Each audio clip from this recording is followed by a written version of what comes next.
समस्त को नमस्कार। एई वर्ष होची आईवाएफ रो 20 वर्ष। किंतु 20 वर्ष जदि बा पूरण हैला किंतु आमे माने ऑनलाइन रे एई कैंप करूथिबारु मते टिके दुख लागुची। किंतु हेले भी ऑनलाइन रे आपण माने आमानक सहित खुशी हेई पारुछंती, सेति भाई मु धन्यवादी अटे। अनेक मूल्यवान व्यक्तित्व माने आसिकी से माने आमानक पई कांग्रेचुलेटरी मेसेज देले। आ आमे माने बहुत सुंदर म्यूजिक मध्य सुनिलु। आमाने बाइबल पढ़िकी वाक्य आरंभ करिबा। प्रेरित पुस्तक 3 पर्व आमाने खोलिबा। 1 पदरु 10 पद पर्यंत आमाने पढ़िबा। दिने प्रार्थनार निर्दिष्ट समय रे अर्थात अपराह्न 3 घंटा बेले पीतर और जोहन मंदिर को जाउथिले। एपरी समय रे मातृगर्भरु खंज जणे लोक बुहा होई जाउथिला मंदिर रे प्रवेश करुथिबा लोकमानक ठारु भिक्षा मागिबा निमंते लोके ताको प्रतिदिन सेथिर सुंदर नामक द्वार रे रखि देउथिले। से पितर और जोहन को मंदिर रे प्रवेश करने को उद्यत देखि भिक्षा मागिबा को लागिला।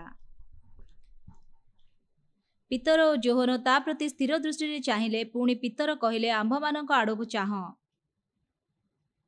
सेथिरे से सेमानक ठारु किछि पाइबा आशारे सेमानक आड़क चाहि रहिला। किंतु पितर कहिले रूपा की सुना मोहर नाही, मात्र मोहर जहा अछि ताहा मु तुमको देउ अछि। नाजारेतीय जीसु ख्रीष्टଙ୍କ नामरे उठ आउ चाल।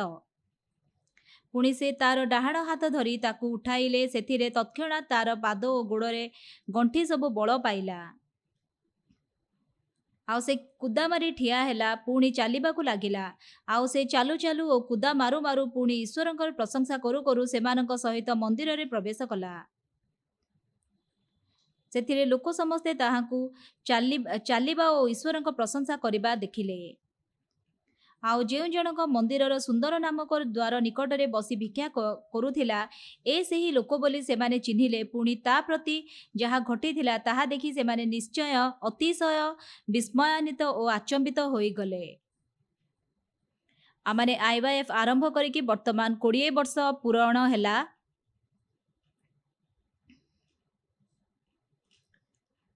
अनेक आईवाएफ रो स्टूडेंट माने अछंती जो माने कि समाज रे विभिन्न प्रकार क्षेत्र रे कार्य करूछंती। आईवाएफ रो स्टूडेंट माने भिन्न काहे कि ना सेमानकर हृदय रो जगत होउची अन्य मानक ठारु भिन्न।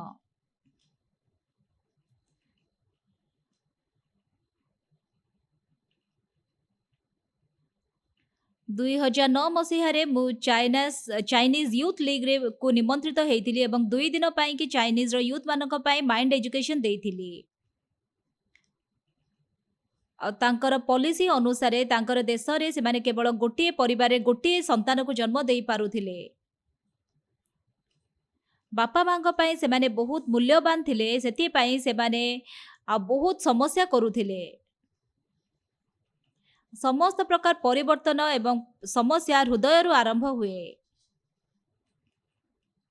मु ए माइंड एजुकेशन हृदय जगत रु आविष्कार कली।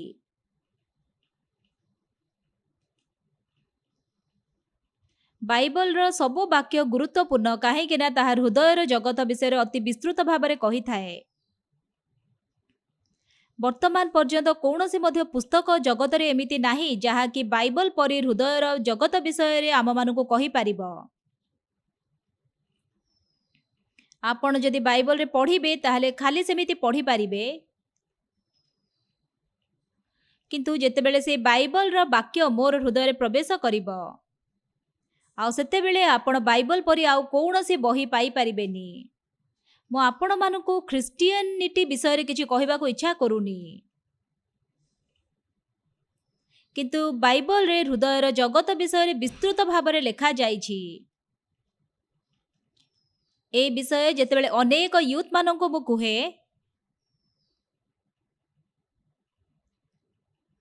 समस्या हेउची अनेक यूथ माने से माने कहंती मु ड्रग्स नेबिनी, मु जुआ खेलिबिनी, मु मद पीबिनी, मु एटा करिबिनी सेटा करिबिनी।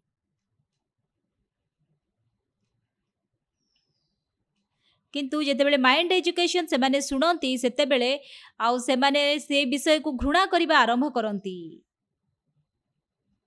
ଆଉ ସେଥିପାଇଁ ଏଇ ମାଇଣ୍ଡ ଏଜୁକେସନ୍ ମୁଁ ବାଇବଲରୁ ଆବିଷ୍କାର କଲି। ମୁଁ ଏଇ ବିଷୟରେ ଅନେକ ଥର କହିଛି। ଗୋଟେ ସମୟ ଥିଲା ଯେତେବେଳେ କି ମୁଁ ବହୁତ ନୋଭେଲ୍ସ ପଢ଼ୁଥିଲି।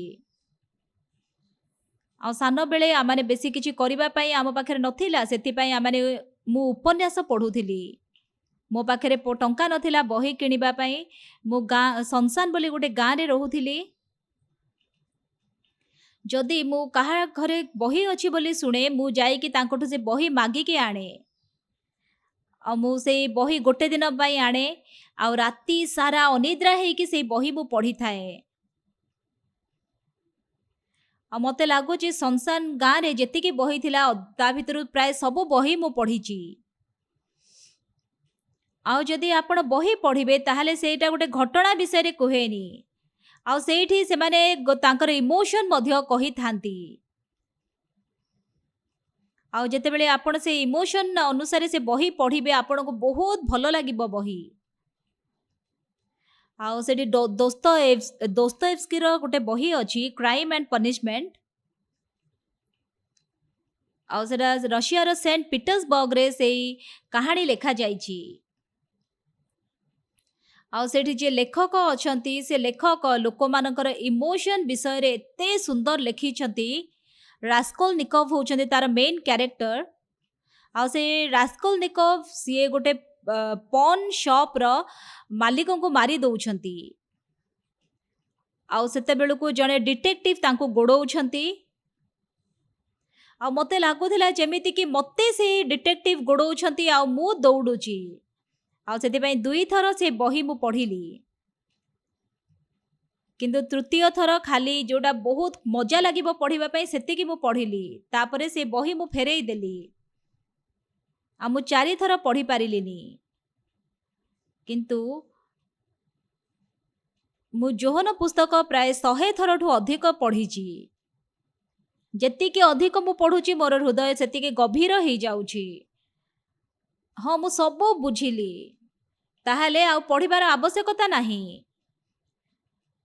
କିନ୍ତୁ ଯେତିକି ଅଧିକରୁ ଅଧିକ ସେ ବାକ୍ୟ ମୁଁ ପଢ଼ିଥାଏ, ସେଟା ଆହୁରି ଅଧିକରୁ ଅଧିକ ଗଭୀର ହେଇଯାଏ ମୋ ହୃଦୟରେ।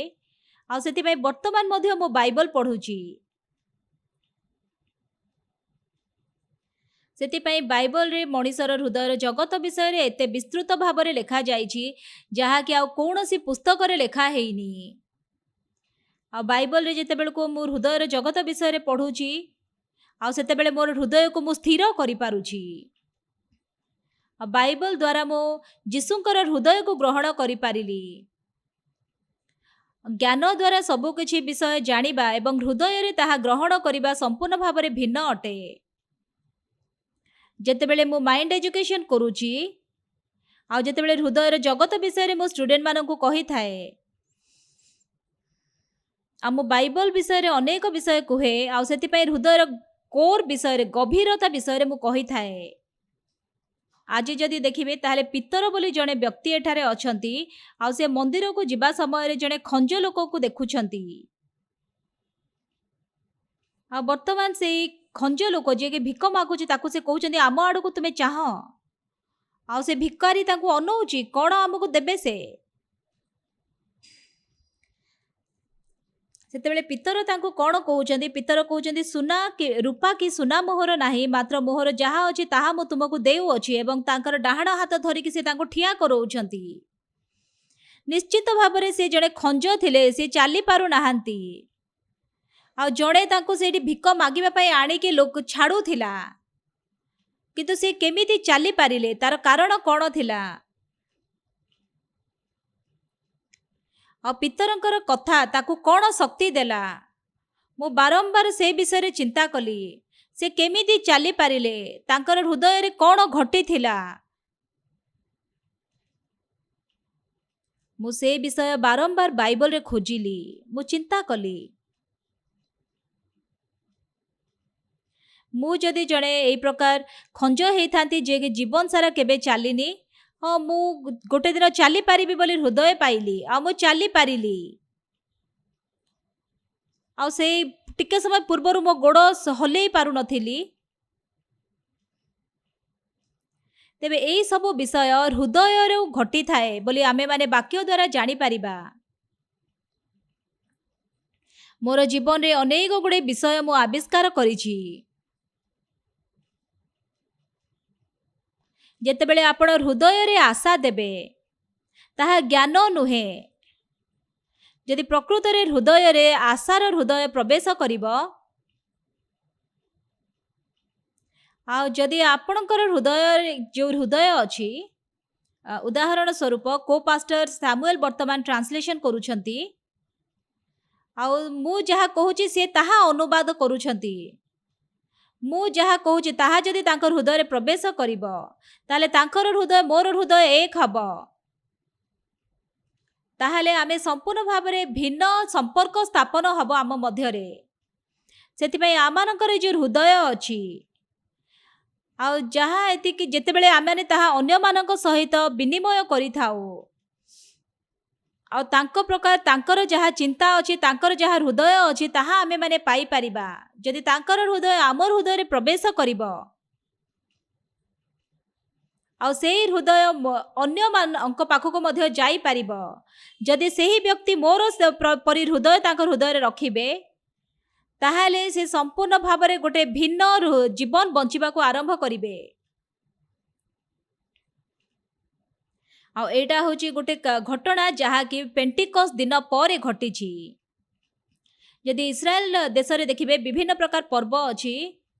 ସେଇଠି ନିସ୍ତାର ପର୍ବ, ଆଉ ପ୍ରଥମ ଫଳର ପର୍ବ, ତାପରେ ପେଣ୍ଟିକସ୍ଟର ପର୍ବ, ତାପରେ ସେଇଠି ପତ୍ର କୁଟୀର ପର୍ବ, ଏମିତି ଅଛି।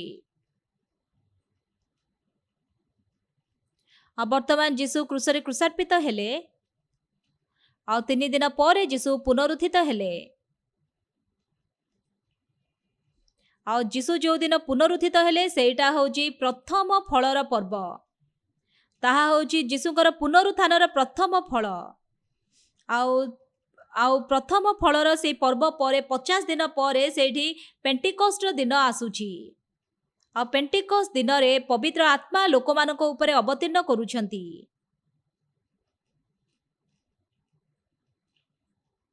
ଆଉ ଯୀଶୁ ଯେତେବେଳେ ପୁନରୁତ୍ଥିତ ହେଲେ, ଆଉ ସେତେବେଳେ ପିତରଙ୍କର ହୃଦୟରେ ସେ ବହୁ ଜଟିଳମୟ ଚିନ୍ତାରେ ପଡ଼ିଗଲେ। ଯୀଶୁ କ୍ରୁଶରେ କ୍ରୁଶାର୍ପିତ ହେଲେ, ଆଉ ଯୀଶୁ ଯେଉଁଦିନ କ୍ରୁଶାର୍ପିତ ହେବାକୁ ବନ୍ଦୀ ହେଇକି ଗଲେ, ଆଉ ସେଇଦିନ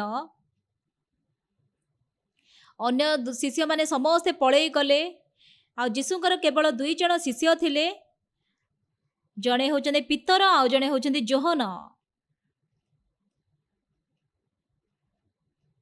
ଯୋହନ ଆଉ ପିତର ଆଉ ଯୀଶୁଙ୍କର ପଛେ ପଛେ ସେମାନେ ଯାଇଥିଲେ। ଆଉ ସେମାନେ ଦୂରରେ ରହିକି ଯୀଶୁଙ୍କ ପଛେ ପଛେ ସେମାନେ ଯାଉଛନ୍ତି। ଆଉ ସେତେବେଳେ ସେମାନେ ଯୀଶୁଙ୍କୁ ଆଉ ମହାଯାଜକଙ୍କ ଘରକୁ ନେଇକି ଗଲେ। ଆଉ ଯୋହନ ସେ ମହାଯାଜକଙ୍କୁ ଭଲରେ ଚିହ୍ନିଥିଲେ। ଆଉ ସେଥିପାଇଁ ସେଠି ଦାସୀମାନେ ତାଙ୍କର ସେଇ ଦ୍ୱାର ଜଗିଥିଲେ। ଆଉ ସେଥିପାଇଁ ଯୋହନ ଯିବାରୁ ସେ ଦାସୀମାନେ ତାଙ୍କୁ ଚିହ୍ନିଲେ, ଆଉ ସେ ପଶିଗଲେ। କିନ୍ତୁ ପିତର ପଶି ପାରୁନଥିଲେ, ସେ ବାହାରେ ଥିଲେ। ଆଉ ଯୋହନ ପିତରଙ୍କୁ ଦେଖିଲେ ସେ ଭିତରକୁ ଆସି ପାରୁନାହାନ୍ତି। ଆଉ ସେଥିପାଇଁ ସେ ଦାସୀଙ୍କୁ କହିଲେ, ଆଉ ମୋର ସାଙ୍ଗ ଭିତରକୁ ଆସିପାରିବ କି? ଚଳିବ? ହଁ, ସେ ଆସିପାରିବ, ନିଅନ୍ତୁ ତାଙ୍କୁ। ଆଉ ଯେତେବେଳେ ସେଇ ଦାସୀ ତାଙ୍କୁ ଦେଖିଲା, ହଁ ତମେ ତ ଯୀଶୁଙ୍କର ଶିଷ୍ୟ। ଆଉ ପିତର ଆଶ୍ଚର୍ଯ୍ୟ ହେଇଗଲେ, ନାଇଁ ମୁଁ ତାଙ୍କୁ ଚିହ୍ନିନି।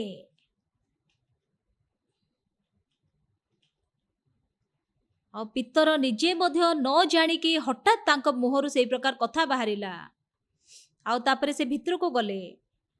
ଆଉ ତାଙ୍କର ସେଇ ଅଗଣାରେ ସେମାନେ ନିଆଁ ଜଳଉକି ସେଠି ତା ଚାରିକଡ଼େ ବସିଥିଲେ। ଆଉ ସେଇଠି ପିତର ମଧ୍ୟ ବସିଲେ। ଆଉ ସେଇ ଯେଉଁ ନିଆଁ ଜଳୁଥିଲା, ସେ ନିଆଁରେ ତାଙ୍କର ମୁହଁ ଦେଖାଗଲା। ଆଉ ସେଇଠି ଗୋଟେ ସ୍ତ୍ରୀ ଲୋକ କହିଲା, ତମେ ତ ଯୀଶୁଙ୍କର ଶିଷ୍ୟ। ନା, ମୁଁ ଜାଣିନି ସେ ଯୀଶୁ କିଏ। ନାଇଁ, ତମେ ଯୀଶୁଙ୍କର ଶିଷ୍ୟ। ନାଇଁ କହୁଛି ମୁଁ। ଯୀଶୁଙ୍କୁ 3 ଥର ପିତର ଅସ୍ୱୀକାର କରୁଛନ୍ତି। ଆଉ ତାପରେ ସେତେବେଳେ କୁକୁଡ଼ା ବୋବଉଛି। ଆଉ ଯେତେବେଳେ କୁକୁଡ଼ା ବୋବେଇଲା ପିତରଙ୍କର ହୃଦୟରେ, ଆଉ ଯୀଶୁ ମୋତେ କହିଥିଲେ କୁକୁଡ଼ା ଦୁଇଥର ବୋବେଇବା ପୂର୍ବରୁ ତୁମେ ମୋତେ ତିନି ଥର ଅସ୍ୱୀକାର କରିବ ବୋଲି। ଆଉ ସେତେବେଳେ ସେ ବାହାରକୁ ଚାଲି ଯାଇକି କାନ୍ଦିଲେ। ଆଉ ଯୀଶୁ ଯେତେବେଳେ ପୁନରୁତ୍ଥିତ ହେଲେ, ଯୀଶୁଙ୍କୁ ଭେଟିବା ପାଇଁ ପିତର ପାଖରେ ଶକ୍ତି ନଥିଲା। ଯୀଶୁ ପୁନରୁତ୍ଥିତ ହେଲେ 3 ଦିନ ପରେ। ଆଉ ପିତର କିଛି କହିପାରୁନଥିଲେ ଯୀଶୁଙ୍କୁ। ଆଉ ଗୋଟେ ରୁମ୍ ଭିତରେ ସେଠି ତାଙ୍କର ଶିଷ୍ୟମାନେ ଅଛନ୍ତି। ଆଉ ଯୀଶୁ ପୁନରୁତ୍ଥିତ ହେଇକି ସେଇ ଘରକୁ ଯାଉଛନ୍ତି। ଆଉ ସମସ୍ତେ ଯୀଶୁଙ୍କୁ ଭେଟିକି ଖୁସି ହେଲେ। ଆଉ ପୂର୍ବ ପରି ଯଦି ପିତର ଥାନ୍ତା, ସେ ଯୀଶୁଙ୍କ ପାଖକୁ ଯାଇକି ଯୀଶୁ ଧନ୍ୟବାଦ, ଆପଣ ପୁନରୁତ୍ଥିତ ହେଲେ, ବହୁତ ଖୁସି ଅଛି ମୁଁ, ଏମିତି କହିଥାନ୍ତା। କିନ୍ତୁ ସେ ହେଉଛନ୍ତି ଜଣେ ବ୍ୟକ୍ତି ଯିଏକି ଯୀଶୁଙ୍କୁ 3 ଥର ଅସ୍ୱୀକାର କରିଛନ୍ତି। ଆଉ ସେଥିପାଇଁ ସେ ଭାବିଲେ ମୁଁ କେମିତିଆ ଯୀଶୁଙ୍କର ଶିଷ୍ୟ। ଆଉ ଯୀଶୁ ପୁନରୁତ୍ଥିତ ହେଲେ କିନ୍ତୁ ମୁଁ ଯୀଶୁଙ୍କୁ 3 ଥର ଅସ୍ୱୀକାର କରିଛି। ଆଉ ସେଇ ବିଷୟ ପିତରର ହୃଦୟକୁ ବହୁତ ଭାରି କରିଦେଲା। ଆଉ ସେ ଯୀଶୁଙ୍କୁ ଭେଟିକି ଖୁସି ହେବା ଦରକାର, ଆନନ୍ଦିତ ହେବା ଦରକାର, କିନ୍ତୁ ସେ ଯୀଶୁଙ୍କୁ କିଛି କହିପାରିଲେନି। ଯୀଶୁ ସେଠାରୁ ଚାଲିଗଲେ। ସେତେବେଳେ ପିତରଙ୍କ ହୃଦୟରେ କି ପ୍ରକାର ହୃଦୟ ଆସିଲା? ମୁଁ କେମିତିଆ ଯୀଶୁଙ୍କର ଶିଷ୍ୟ? ମୁଁ ଶିଷ୍ୟ ନୁହେଁ, ମୁଁ ଜଣେ କେଉଟ, ମୁଁ ଶିଷ୍ୟ ନୁହେଁ।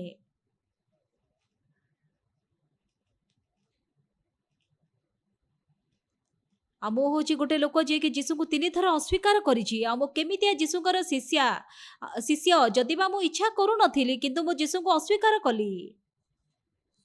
ଆଉ ସେତେବେଳେ ପିତର ଚିନ୍ତା କରୁଛନ୍ତି, ମୁଁ ଯୀଶୁଙ୍କର କେମିତିଆ ଶିଷ୍ୟ? ମୁଁ ଶିଷ୍ୟ ନୁହେଁ, ମୁଁ ହେଉଛି କେଉଟ। ମୁଁ ମାଛ ଧରିବାକୁ ଗଲେ ଭଲ ହେବ। ଆଉ ସେତେବେଳେ ପିତର କହୁଛନ୍ତି ମୁଁ ମାଛ ଧରିବାକୁ ଯାଉଛି।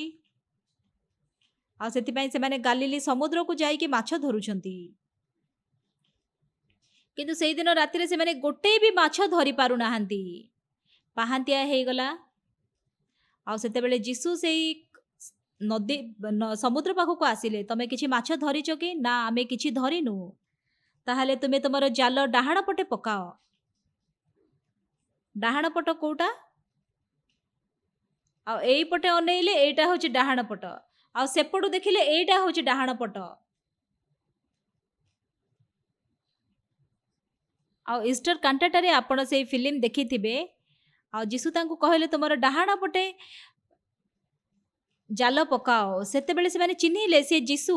ଆଉ ସେତେବେଳେ ପିତର ପହଁରିକି ସେ ସମୁଦ୍ର କୂଳକୁ ଆସିଲେ। ଆଉ ଯୀଶୁ ସେଠି ତାଙ୍କ ପାଇଁ ନିଆଁ ଲଗେଇଥିଲେ। ଆଉ ତାଙ୍କ ପାଇଁ ଖାଦ୍ୟ ପ୍ରସ୍ତୁତ କରିଥିଲେ, ପାଣି ପ୍ରସ୍ତୁତ କରିଥିଲେ। ଆଉ ଯୀଶୁ ତାଙ୍କୁ ଅପେକ୍ଷା କରିଥିଲେ। ପିତର ଯୀଶୁଙ୍କ ସହିତ ଖାଉଛନ୍ତି। ଖାଇସାରିବା ପରେ ପିତର ସହିତ ଯୀଶୁ କଥାବାର୍ତ୍ତା ହେଉଛନ୍ତି। ଆଉ ଯୋହନଙ୍କର ପୁତ୍ର ପିତର, ତୁମେ କ'ଣ ଏମାନଙ୍କ ଅପେକ୍ଷା ମୋତେ ଅଧିକ ପ୍ରେମ କର? ଆଉ ଯୀଶୁ ଯେତେବେଳେ ଏଇ ପ୍ରଶ୍ନ ତାଙ୍କୁ ପଚାରିଲେ, ଆଉ ଯୀଶୁ ତାଙ୍କୁ କହିଲେନି ତୁମେ ମୋତେ 3 ଥର ଅସ୍ୱୀକାର କଲ, ତମେ ମୋତେ ଅସ୍ୱୀକାର କରିଛ, ତମେ କହିପାରିବ ଯେ ତମେ ମୋର ଶିଷ୍ୟ? ଯୀଶୁ ସେମିତି କହିଲେନି। ଯୀଶୁ ତାଙ୍କୁ ପଚାରିଲେ, ଯୋହନଙ୍କର ପୁତ୍ର ପିତର, ତମେ ମୋତେ ଏମାନଙ୍କ ଠାରୁ ଅଧିକ ପ୍ରେମ କରୁଅଛ? ଆଉ ପିତର ଭାବିଲେ ମୁଁ ଯୋଗ୍ୟ ନୁହେଁ ଯୀଶୁଙ୍କର ଶିଷ୍ୟ ହେବା ପାଇଁ। ମାଛ ଧରିବା ପାଇଁ ମୁଁ ଚାଲି ଆସିଛି। କିନ୍ତୁ ହେଲେ ବି ମୁଁ ବହୁତ ଧନ୍ୟବାଦୀ ଯେ ଯୀଶୁ ମୋତେ ପ୍ରେମ କରୁଛନ୍ତି। ଆଉ ମୁଁ ମଧ୍ୟ ଯୀଶୁଙ୍କୁ ପ୍ରେମ କରେ। ଆଉ ସେଥିପାଇଁ ସେ କହୁଛନ୍ତି ମୁଁ ତୁମକୁ ପ୍ରେମ କରେ ବୋଲି ତୁମେ ତାହା ଜାଣିଅଛ। ଆଉ ମୋହର ମେଷମାନଙ୍କୁ ଚରାଅ। କ'ଣ କହିଲେ? ମୋ ଭଳିଆ ଲୋକ ଆପଣଙ୍କର ମେଷମାନଙ୍କୁ ଚରେଇବ? ମୁଁ ଯୀଶୁ ଆପଣଙ୍କୁ 3 ଥର ଅସ୍ୱୀକାର କରିଛି। ଯୀଶୁ ଆଉ ଥରେ ପଚାରୁଛନ୍ତି, ଆଉ ଯୋହନଙ୍କର ପୁତ୍ର ପିତର, ତୁମେ କ'ଣ ଏମାନଙ୍କ ଅପେକ୍ଷା ମୋତେ ଅଧିକ ପ୍ରେମ କରୁଅଛ? ଆପଣ ତାହା ଜାଣନ୍ତି। ମୋହର ମେଷମାନଙ୍କୁ ଚରାଅ। ଆଉ ତୃତୀୟ ଥର ସମାନ ପ୍ରଶ୍ନ ପଚାରୁଛନ୍ତି ଯୀଶୁ। ଆଉ ଯୀଶୁ ଜାଣିଥିଲେ ପିତର ତାଙ୍କୁ 3 ଥର ଅସ୍ୱୀକାର କରିଛନ୍ତି। କିନ୍ତୁ ଯୀଶୁ ଆମମାନଙ୍କର ସମସ୍ତ ପାପ କ୍ରୁଶରେ ବହନ କରିନେଲେ। ଆଉ ଯଦି ବା ପିତର ଯୀଶୁଙ୍କୁ ଅସ୍ୱୀକାର କଲେ ତାହା ସମସ୍ୟା ନଥିଲା ଯୀଶୁଙ୍କ ପାଇଁ। ଆଉ ଯୀଶୁ କେବେ ପଚାରିଲେନି ତୁମେ ମୋତେ କାହିଁକି ଅସ୍ୱୀକାର କଲ। ଆଉ ଯୀଶୁଙ୍କୁ ସେ ଅସ୍ୱୀକାର କରିଛନ୍ତି ସେ ବିଷୟ ବାରମ୍ବାର ଯୀଶୁ ତାଙ୍କ ହୃଦୟରେ କହୁନାହାନ୍ତି। କିନ୍ତୁ ଯୀଶୁ ପଚାରୁଛନ୍ତି ତୁମେ କ'ଣ ମୋତେ ପ୍ରେମ କରୁଅଛ। ଆଉ ଯୀଶୁଙ୍କୁ ପ୍ରେମ କରିବା ପାଇଁ ପିତର ହୃଦୟରେ ହୃଦୟ ଥିଲା। ଆଉ ଯଦି ବା ଏଟାକୁ ଆମେ ସାଇକୋଲୋଜି କହିପାରିବାନି, କିନ୍ତୁ ହୃଦୟର ଜଗତ ବିଷୟରେ ଯଦି ଆମେ ଚିନ୍ତା କରିବା, ପିତର ହୃଦୟରେ ସେ ଯୀଶୁଙ୍କୁ ପ୍ରେମ କରିବା ପାଇଁ ହୃଦୟ ଥିଲା। ଆଉ ସେ ଯୀଶୁଙ୍କ ପ୍ରତି କ'ଣ ଭୁଲ କରିଛି ତାହା ମଧ୍ୟ ତାର ମନେ ଥିଲା। ଆଉ ଯେହେତୁ କି ଯୀଶୁଙ୍କୁ ସେ ଅସ୍ୱୀକାର କରିଥିଲେ ଆଉ ସେଥିପାଇଁ ତାଙ୍କ ହୃଦୟରେ ସେ ବହୁତ କଷ୍ଟ ପାଉଥିଲେ। ଯଦିବା ମୁଁ ଯୀଶୁଙ୍କୁ ପ୍ରେମ କରୁଛି, ମୁଁ ଯୀଶୁଙ୍କୁ ଅସ୍ୱୀକାର କରିଛି, ମୁଁ କେମିତି ଯୀଶୁଙ୍କୁ ପ୍ରେମ କରିପାରିବି। ମୁଁ କେଉଟ, ମୋର ଯୋଗ୍ୟତା ନାହିଁ ଯୀଶୁଙ୍କୁ ପ୍ରେମ କରିବା ପାଇଁ, ମୁଁ ମାଛ ଧରିବାକୁ ଯିବାକୁ ହବ, ସେ ଏମିତି ଭାବୁଥିଲେ। କିନ୍ତୁ ପିତରର ହୃଦୟରେ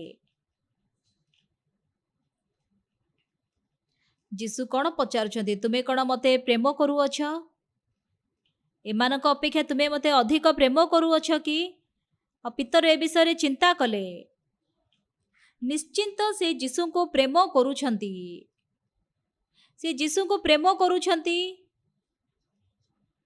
ଆଉ ଯୀଶୁଙ୍କୁ ସେ ପ୍ରେମ କରୁଛନ୍ତି କିନ୍ତୁ ଯୀଶୁଙ୍କୁ ସେ ଅସ୍ୱୀକାର କରିଥିବା ସେ ହୃଦୟ ଅତି ବଡ଼ ଅଟେ ତାଙ୍କ ହୃଦୟରେ। ଆଉ ସେଇ ହୃଦୟ ତାଙ୍କୁ ଅନେକ ଯନ୍ତ୍ରଣା ଦଉଛି।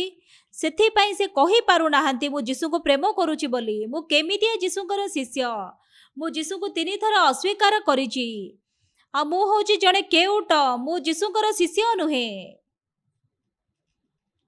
ଆଉ ପିତର ତାଙ୍କର ହୃଦୟରେ ବହୁତ ଯନ୍ତ୍ରଣା ପାଉଛନ୍ତି। କିନ୍ତୁ ଯୀଶୁ କ'ଣ କରିଲେ। ପିତରଙ୍କର ହୃଦୟରେ ଯୀଶୁଙ୍କୁ ପ୍ରେମ କରିବା ପାଇଁ ଯେଉଁ ହୃଦୟ ଥିଲା ତାକୁ ଯୀଶୁ ସଜୀବ କରୁଛନ୍ତି। ପିତର ଯୀଶୁଙ୍କୁ 3 ଥର ଅସ୍ୱୀକାର କରିଥିବାରୁ ତା ସେ ଦୋଷରେ ସେ ନିଜକୁ ଦୋଷୀ ମନେ କରୁଥିଲେ। ଆଉ କିନ୍ତୁ ଯୀଶୁ କ'ଣ ପଚାରୁଛନ୍ତି ଯୋହନଙ୍କର ପୁତ୍ର ପିତର ତୁମେ ମୋତେ ଅଧିକ ପ୍ରେମ କରୁଅଛ କି।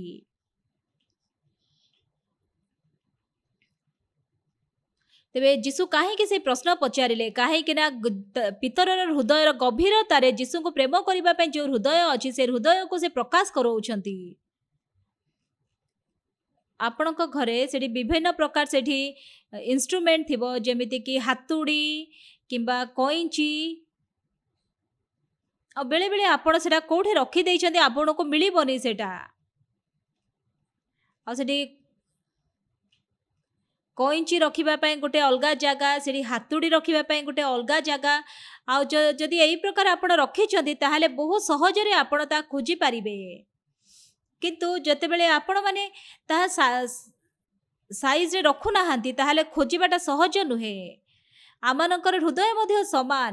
ଆମମାନଙ୍କ ହୃଦୟରେ ଆମେ ଯୀଶୁଙ୍କୁ ପ୍ରେମ କରୁଛୁ, କିନ୍ତୁ ପିତରଙ୍କର ହୃଦୟରେ ସିଏ ଯୀଶୁଙ୍କୁ ଅସ୍ୱୀକାର କରିଛି ବୋଲି ଆଉ ସେ ହୃଦୟକୁ ସେ ବୁଝିପାରୁନି।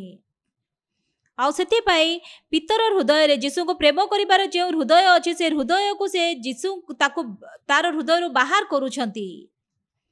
ଆଉ ଯେତେବେଳେ ସେ ଯୀଶୁଙ୍କର କଥା ଶୁଣିଲା, ସେ ଯୀଶୁଙ୍କୁ ପ୍ରେମ କରୁଛି ଆଉ ଯୀଶୁଙ୍କର ପାଇଁ ତାର ପ୍ରେମ ଅତି ମହାନ ଆଉ ସେ ବାକ୍ୟ ଅତି ଆଶ୍ଚର୍ଯ୍ୟମୟ ଥିଲା। ଆଉ ସେଥିପାଇଁ ସେ ଯୀଶୁଙ୍କୁ ପ୍ରେମ କରିବା ପାଇଁ ଇଚ୍ଛା କରୁଛି। କିନ୍ତୁ ମନ୍ଦ ଆତ୍ମା ଆଉ ମଣିଷର କାର୍ଯ୍ୟର ଯେଉଁ ଚିନ୍ତା ଅଛି ଆଉ ସେ ସବୁ ଚିନ୍ତା ଦ୍ୱାରା ମଣିଷର ଯୀଶୁଙ୍କ ପ୍ରତି ପ୍ରେମର ହୃଦୟକୁ ଢାଙ୍କି ଦିଏ। ଆଉ ଯେତେବେଳେ ସେ ତାର ହୃଦୟ ମୁଁ ଯୀଶୁଙ୍କୁ ଅସ୍ୱୀକାର କରିଛି ବୋଲି କହିକି ସେ ହୃଦୟ ଦ୍ୱାରା ପୂର୍ଣ୍ଣ ହେଇଯାଏ, ସେତେବେଳେ ସେ କହୁଛି ନାଇଁ ମୁଁ ଜଣେ ଶିଷ୍ୟ ନୁହେଁ, ମୁଁ ହେଉଛି ଜଣେ କେଉଟ, ମୁଁ କେମିତି ଯୀଶୁଙ୍କୁ ପ୍ରେମ କରିପାରିବି। କିନ୍ତୁ ଯୀଶୁ ତା ପିତରର ହୃଦୟରେ ଥିବା ତାଙ୍କ ପ୍ରତି ପ୍ରେମକୁ ବାହାର କରୁଛନ୍ତି। ଯୋହନଙ୍କର ପୁତ୍ର ପିତର ତୁମେ କ'ଣ ଏମାନଙ୍କ ଅପେକ୍ଷା ମୋତେ ଅଧିକ ପ୍ରେମ କରୁଅଛ। ଆଉ କିଛି ସମୟ ପୂର୍ବରୁ ଆମମାନଙ୍କର ଚେୟାରମ୍ୟାନ୍ ସେ ଗୋଟେ ଲେକ୍ଚର ଦେଇଥିଲେ।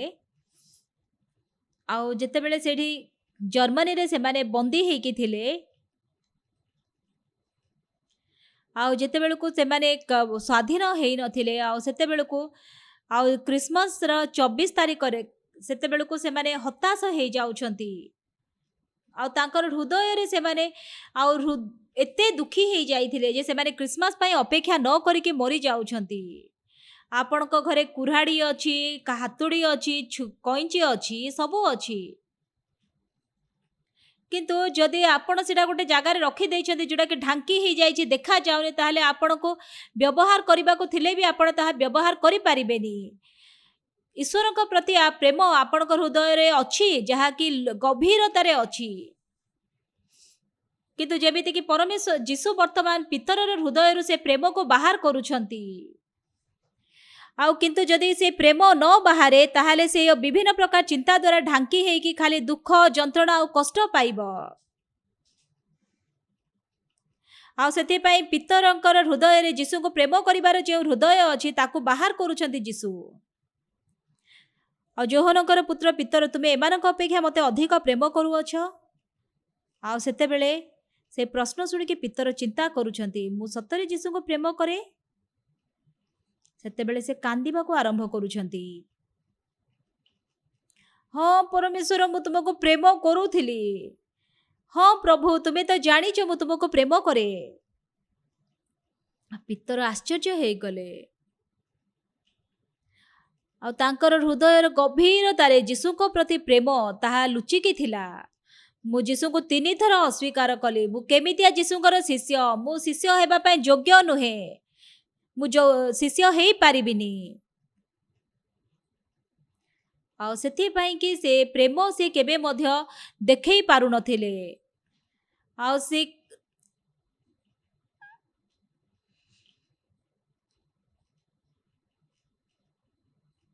आ पितर हृदय रे लुचिकी थिबा जीशुଙ୍କ प्रति प्रेम को वर्तमान पितर हृदय रु जीशु बाहर करूछंती। आ ए विषय द्वारा जीशु देखैबा पई इच्छा करूछंती जे आमे माने मध्य जीशु को प्रेम करू। 1995 मसीहा रे मु यूनाइटेड स्टेट्स रे जड़े युवक को भेटी थिली। तांका पॉकेट रे से गन धरिकी बुलुथिले, से ड्रग्स नौथिले। तांकर माँ बहुत डरुथिले। आ तांकर पुओ जेतेबेले डेरी रे घर को फेरुथिले सेतेबेले तांका माँ भाबुथिले जे मो पुओ बंधुक रे काहाकू मारी के आसेनी तो। सी आसिके मते कहले पास्टर आपण मो पुओ को सहाय्य करंतु।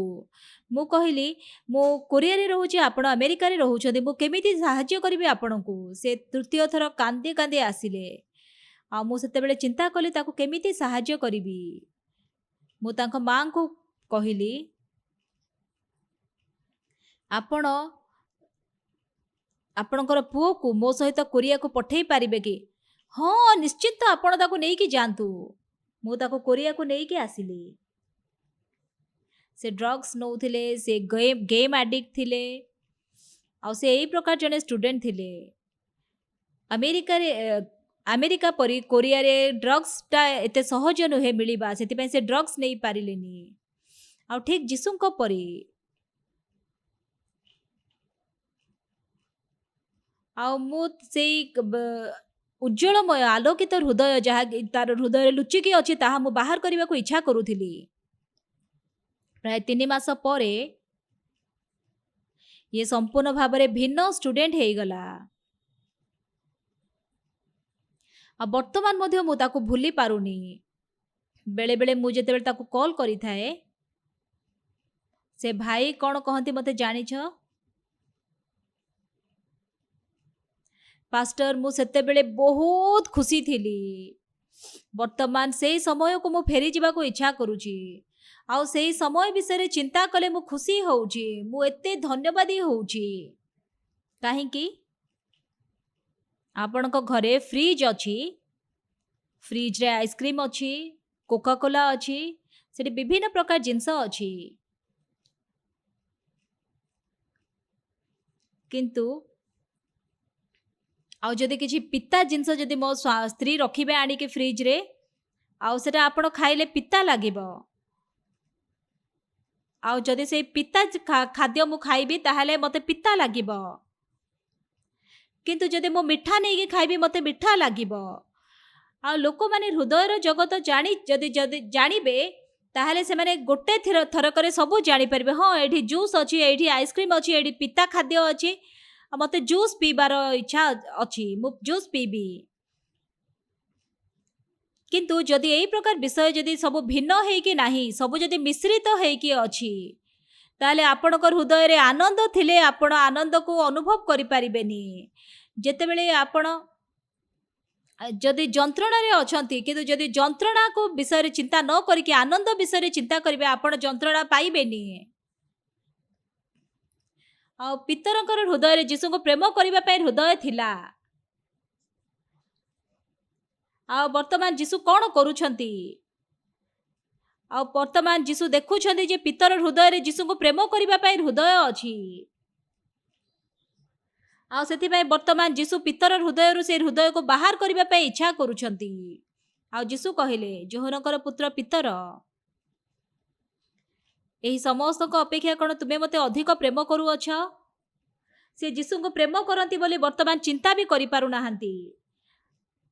ଆଉ ମୁଁ ଏତେ ଭୁଲ କରିଛି, ମୁଁ ପାପ କରିଛି, ମୁଁ କେମିତିଆ ଯୀଶୁଙ୍କର ଶିଷ୍ୟ, ଆଉ ମୁଁ ଶିଷ୍ୟ ହେବା ପାଇଁ ମୋର ଯୋଗ୍ୟତା ନାହିଁ, ମୁଁ ଜଣେ କେଉଟ। ଆଉ ତାଙ୍କର ହୃଦୟରେ ଏହି ପ୍ରକାର ବିଷୟ ସେ ଚିନ୍ତା କରୁଥିଲେ।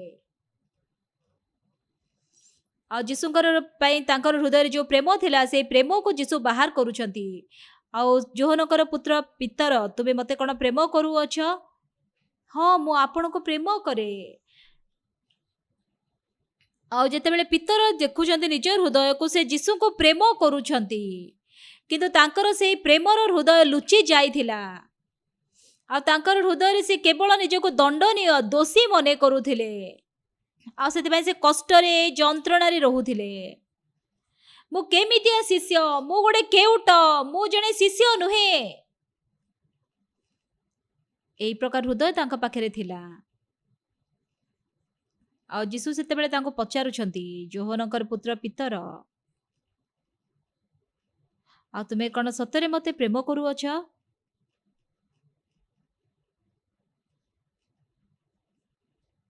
ଆଉ ସେତେବେଳେ ପିତର ତାଙ୍କ ହୃଦୟରେ ଜାଣିପାରିଲେ ଯେ ସେ ଯୀଶୁଙ୍କୁ ପ୍ରେମ କରନ୍ତି। ହଁ ପ୍ରଭୁ, ମୁଁ ଆପଣଙ୍କୁ ପ୍ରେମ କରେ, ମୁଁ ସତରେ ଆପଣଙ୍କୁ ପ୍ରେମ କରେ, ମୁଁ ଆପଣଙ୍କୁ ବହୁତ ପ୍ରେମ କରୁଛି, କିନ୍ତୁ ମୁଁ ଆପଣଙ୍କୁ 3 ଥର ଅସ୍ୱୀକାର କଲି।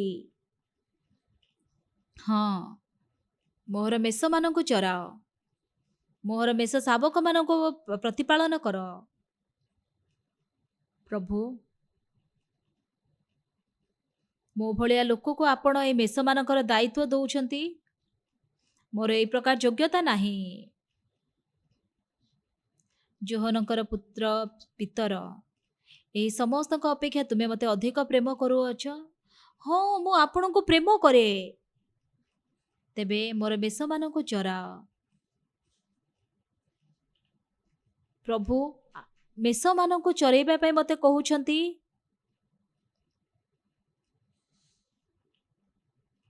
ଆଉ ସେତେବେଳେ ପିତରଙ୍କର ହୃଦୟ କେମିତି ସମ୍ପୂର୍ଣ୍ଣ ଭାବରେ ଓଲଟପାଲଟ ହେଇଯାଉଛି ଆପଣମାନେ ଦେଖିପାରିବେ।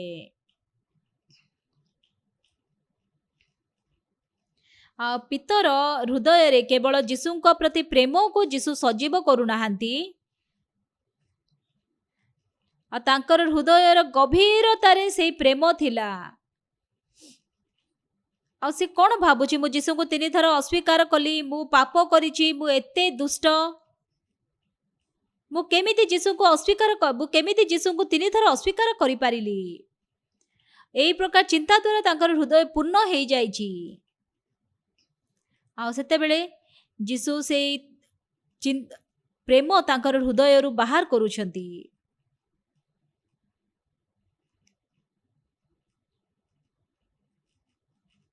ଆଉ ମୋ ସାଙ୍ଗରେ ଯେଉଁ ଷ୍ଟୁଡେଣ୍ଟ ଆସିଥିଲା, ସେ ବ୍ୟାଗି ପ୍ୟାଣ୍ଟସ୍ ପିନ୍ଧୁଥିଲା, ତା ପିଚା ତଳେ ତାର ଜୀବନ ବହୁତ କଦର୍ଯ୍ୟ ଥିଲା।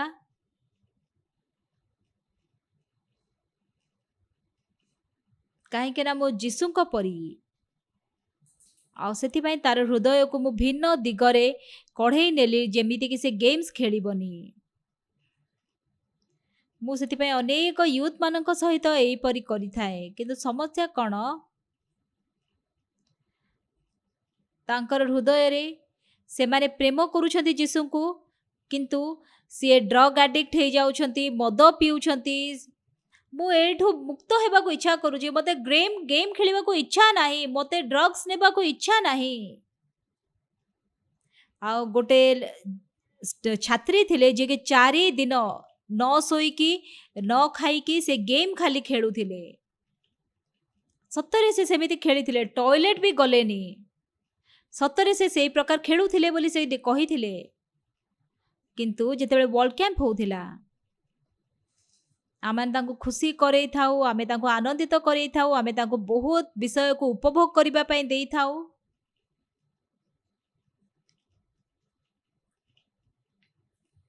ଆଉ ଗେମ୍ ଖେଳିବା ପାଇଁ ଇଚ୍ଛା ହଉଛି ବୋଲି କହିକି ସେଇ ପ୍ରକାର ଚିନ୍ତା କରିବାକୁ ବି ଆମେ ତାଙ୍କୁ ସମୟ ଦଉନି।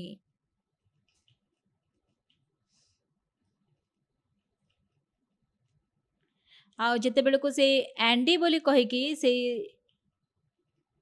ଆଣ୍ଡି ବୋଲି କହିକି ଯୋଉ ଷ୍ଟୁଡେଣ୍ଟ ଆସିଥିଲେ ଆମେରିକାରୁ, ସେ ମୋ ସହିତ 6 ମାସ ରହିଲେ। ଆଉ 3 ମାସ ପରେ ସେ ବହୁତ ବଦଳି ଗଲେ। ତାପରେ ଆଣ୍ଡିଙ୍କର ବାପା ଆସିଥିଲେ ମୋତେ ଭେଟିବା ପାଇଁ। ଆଉ ସେ ଆଣ୍ଡି ତାଙ୍କର ବାପାଙ୍କୁ ପଚାରିଲେ, ବାପା ତମେ ଖୁସି ଅଛ କି? ବାପା ମୁଁ ବହୁତ ଖୁସି ଅଛି। ବାପା ଆପଣ ମଧ୍ୟ ଯୀଶୁକୁ ବିଶ୍ୱାସ କରନ୍ତୁ। ଆଉ ତାଙ୍କ ବାପା ଏଇ କଥା ଶୁଣିକି ସେ କାନ୍ଦିବାକୁ ଲାଗିଲେ। ପାଷ୍ଟର ଆମ ପୁଅକୁ ଆପଣ କ'ଣ କଲେ? ଆମ ପୁଅ ବଦଳି ଯାଇଛି। ଆଉ ହଠାତ୍ ସେ ବାହାରକୁ ଗଲେ, ଆଉ ସେ ଟଙ୍କା ନେଇକି ଆସିଲେ ବ୍ୟାଙ୍କରୁ, ଆଉ ମୋତେ ଦେଲେ। ଆଉ କହିଲେ ପାଷ୍ଟର ଏତିକି ହିଁ ମୁଁ ଆପଣଙ୍କୁ ଦେଇପାରିବି, ଆଉ କିଛି ମୁଁ ଆପଣଙ୍କ ପାଇଁ କରିପାରିବିନି, ଏଇଟା ମୋର ଧନ୍ୟବାଦ ବୋଲି କହିକି ଆପଣ ଗ୍ରହଣ କରନ୍ତୁ। ଆଉ ସେ ଆଣ୍ଡି ବହୁତ ବଦଳି ଯାଇଥିଲେ। ଆଉ ସେ ଆଣ୍ଡିଙ୍କ ପାଇଁ ଗୋଟେ ଆନନ୍ଦମୟ ଦିନ ଥିଲା। ତାଙ୍କ ହୃଦୟରେ ହତାଶ, ନିରାଶ, ଦୁଃଖ, ଡ୍ରଗ୍ସ ଆଉ ତାପରେ ସେଇ ପ୍ରକାର ବିଷୟ ତାଙ୍କ ହୃଦୟରେ ବାସ କରୁଥିଲା। ତାଙ୍କ ସହିତ ସେ ଗନ୍ ଧରିକି ବୁଲୁଥିଲେ, କିନ୍ତୁ ସମ୍ପୂର୍ଣ୍ଣ ବଦଳି ଗଲେ ସେ। ଆଉ ତାଙ୍କର ବାପାଙ୍କୁ ସେ କହିଲେ, ଆଣ୍ଡି ତାଙ୍କ ବାପାଙ୍କୁ କହିଥିଲେ, ବାପା ଆପଣ ନିଶ୍ଚିନ୍ତ ଖୁସି ହେଇଯିବେ। ଆଉ ମୁଁ ବହୁତ ଖୁସି ଅଛି। ତାପରେ 6 ମାସ ରହିକି ଆଣ୍ଡି ଆମେରିକାକୁ ଚାଲିଗଲେ। ଆଉ ଆମେରିକାନ ସାଙ୍ଗମାନେ ଯେତେବେଳେ ତାଙ୍କୁ ଦେଖିଲେ, ସେମାନେ ଆଶ୍ଚର୍ଯ୍ୟ ହେଇଗଲେ। ଆଣ୍ଡି ତମକୁ ଡ୍ରଗ୍ସ ନେବା ପାଇଁ ଇଚ୍ଛା ନାହିଁ? ହଁ ତମେ ଡ୍ରଗ୍ସ ଛାଡ଼ିଦେଲ? ହୋ ଦେଖିବା କେତେ ଦିନ ତମେ ଛାଡ଼ିଛ, ସେଟା ବେକାର କଥା। କିନ୍ତୁ 1 ମାସ ପରେ, 2 ମାସ ପରେ, 3 ମାସ ପରେ, 5 ମାସ ପରେ ଆଣ୍ଡି ଡ୍ରଗ୍ସ ନେଲେନି। ତାଙ୍କ ହୃଦୟରେ ସେ ବହୁତ ଆନନ୍ଦିତ ଥିଲେ। ଆଉ ଏଇଟା ହେଉଛି ଏଇ ପ୍ରକାର ବିଷୟ, ସେ ଯେତେ ବି ଦୁଷ୍ଟ ଲୋକ ହଉନା କାହିଁକି, ତାଙ୍କର ନିଶ୍ଚିତ ଭାବରେ ଗୋଟେ ଉତ୍ତମ ବିଷୟ ଅଛି। ସେ ଲୋକ ଯେତେ ବି ଭଲ ହେଇଥାଉ ନା କାହିଁକି, ଆଉ ନିଶ୍ଚିନ୍ତ ସେଇଠି ଗୋଟେ ମନ୍ଦ ବିଷୟ ତାଙ୍କଠାରେ ଅଛି। ଯଦି ବା ଯୀଶୁଙ୍କର ଶିଷ୍ୟ ପିତର ଥିଲେ, ଆଉ ସେ ଭୁଲ କରିଲେ, ଆଉ କିନ୍ତୁ ଯୀଶୁଙ୍କ ପ୍ରତି ତାଙ୍କର ହୃଦୟରେ ପ୍ରେମ ଥିଲା। ଆଉ ଜୁଆ, ମଦ, ଡ୍ରଗ୍ସ ଏଇ ପ୍ରକାର ବିଷୟ ଆମମାନଙ୍କର ହୃଦୟକୁ କଢ଼େଇ ନେଇଥାଏ। ଆଉ ଯଦି ଡ୍ରଗ୍ସର ହୃଦୟ ଅଛି, ତାହେଲେ ସେ ଡ୍ରଗ୍ସ ଆପଣଙ୍କୁ ଡ୍ରଗ୍ସ ନେବା ପାଇଁ କଢ଼େଇ ନେବ। ଆପଣମାନେ ତାଙ୍କ ନୂଆ ହୃଦୟ ଦେବାର ଆବଶ୍ୟକତା ନାହିଁ। ତାଙ୍କର ହୃଦୟରେ ଯେଉଁ ହୃଦୟ ଲୁଚିକି ଅଛି, ସେ ଆନନ୍ଦମୟ ହୃଦୟକୁ କେବଳ ବାହାର କରିବା ହେଉଛି ଆମର କାମ। ଆଉ ବେଳେବେଳେ ମୁଁ ଆଣ୍ଡିଙ୍କୁ କଲ୍ କରେ, ଆଉ ସେ ମୋତେ କହିବେ, ପାଷ୍ଟର ସେତେବେଳେ ବହୁତ ଖୁସି ଥିଲି, ମୁଁ ସେ ଦିନ ଭୁଲି ପାରୁନି। ସେ ଦିନ ବିଷୟରେ ଚିନ୍ତା କଲେ ଏବେ ବି ମୁଁ ଖୁସି ହେଉଛି। ମୁଁ ସେଇ ଦିନକୁ ପୁଣି ଫେରି ଯିବାକୁ ଇଚ୍ଛା କରୁଛି। ଆଉ ବର୍ତ୍ତମାନ ସେ ବଡ଼ ହେଇଯାଇଛନ୍ତି, ଆଉ ସେ ବିଜନେସ୍ କରୁଛନ୍ତି। ଆଉ ବେଳେବେଳେ ମୁଁ ତାଙ୍କୁ ମନେ ପକାଇଲେ ତାଙ୍କୁ କଲ୍ କରେ, ଆଉ ସେ ମୋତେ କହିବେ, ପାଷ୍ଟର ସେଇ ଦିନକୁ ମୁଁ ଫେରି ଯିବାକୁ ଇଚ୍ଛା କରୁଛି। ଆଉ ସେ ସତରେ ଏଇ ପ୍ରକାର କହନ୍ତି।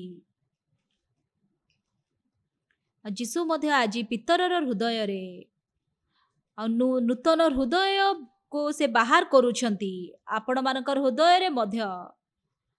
ଆପଣଙ୍କର ହୃଦୟରେ ସେଇଠି ଆଉ ସେଇଠି ଦୂତ ମଧ୍ୟ ଅଛି, ଆଉ ସେଇଠି ଗୋଟେ ଶୈତାନ ମଧ୍ୟ ଅଛି। ଆଉ ବେଳେ ବେଳେ ଆପଣ ବହୁତ ରାଗି ଯାଆନ୍ତି, ଆଉ ବହୁତ ଭୟଙ୍କର ଚିତ୍କାର ଆପଣ କରିଥାନ୍ତି, ଆଉ ଗାଳି ଦେବେ, ଝଗଡ଼ା ଲାଗିବେ, ରାଗିଯିବେ।